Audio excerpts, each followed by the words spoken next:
Magkano nga ba ang Honda Mega GX390? Ang Honda GX390, magkano ang SRP? So kapag low speed ay medyo mahal at ang high speed ay medyo mura. Ang aking unit na ito ay low speed. Kung mapapansin nyo dito sa likod, ayan, nandito siya sa may bandang gilid. Sa gilid yung kanyang sigunyal. Ang high speed naman nandito siya banda sa gitna. Ang presyuhan ng low speed ay umaabot ng 35 sa ibang dealer. Pero itong unit ko ay nakuha ko lang ng 32,500 sa Cavite. Ang high speed ay nasa 30,000, mas mababa kaysa sa low speed.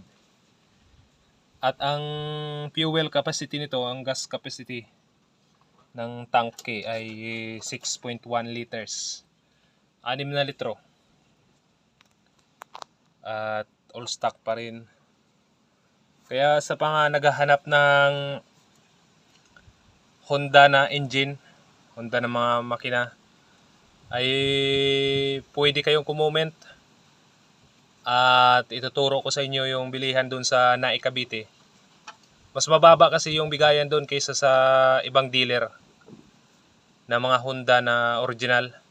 Meron din silang mga parts, mga piyesa ng Honda available doon.